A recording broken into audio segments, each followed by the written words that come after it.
línea del Vaticano, ha dicho el portavoz Lombardi, recalcando que Cantalamessa solo citaba la carta enviada por un amigo judío.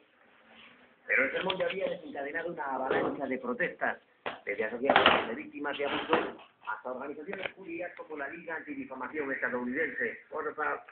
El antisemitismo consistió en matanzas, expulsiones, inquisición y muerte. No puede compararse con una crisis en la Iglesia, dice su director.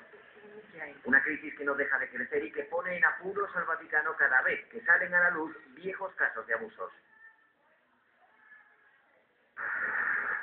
En esta iglesia, que pertenece a la archidiócesis de Tucson, en el estado norteamericano de Arizona, prestaba sus servicios Michael Tippett, un sacerdote que fue acusado de abusar de niños de entre 7 y 9 años en un confesionario cuando se preparaban para hacer la primera comunión.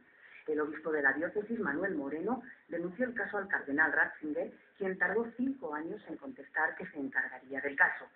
El sacerdote pederasta siguió trabajando con menores en la iglesia durante 12 años más. Se le expulsó del sacerdocio un año antes de que Ratzinger fuera elegido papa. El derecho canónico facilita el despido inmediato de un cura peligroso y el cardenal Ratzinger no eligió ese camino. El cardenal Ratzinger denegó la petición del obispo Moreno para expulsarle inmediatamente con la ley en la mano y eligió el camino más largo, más enrevesado, con el fin de proteger al sacerdote, mantener el secreto y preservar a la iglesia del escándalo.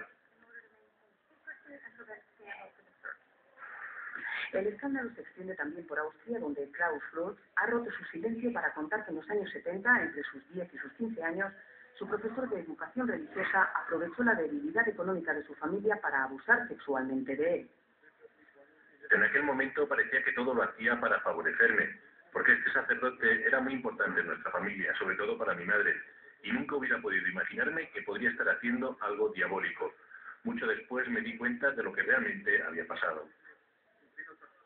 En Londres, el arzobispo de Canterbury y primado de la Iglesia de Inglaterra, que es protestante, ha acusado a la Iglesia Católica de Irlanda de haber perdido toda credibilidad por su gestión de los casos de abusos a menores.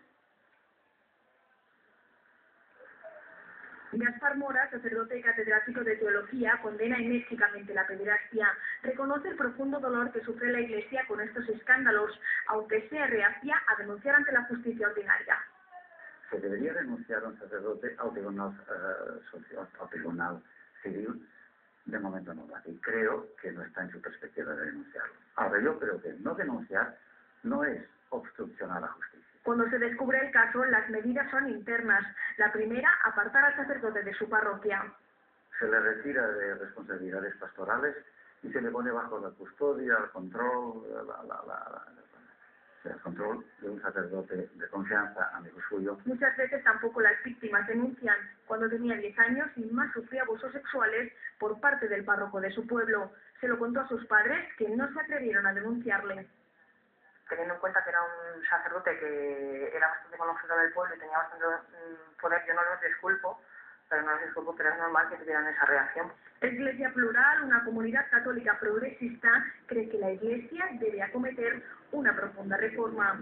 Destruye esta imagen de sociedad perfecta, de sociedad que no se equivoca, de una estructura piramidal en la cual, amparada por la infalibilidad y por la veracidad absoluta. El teólogo Gaspar Mora relativiza los datos.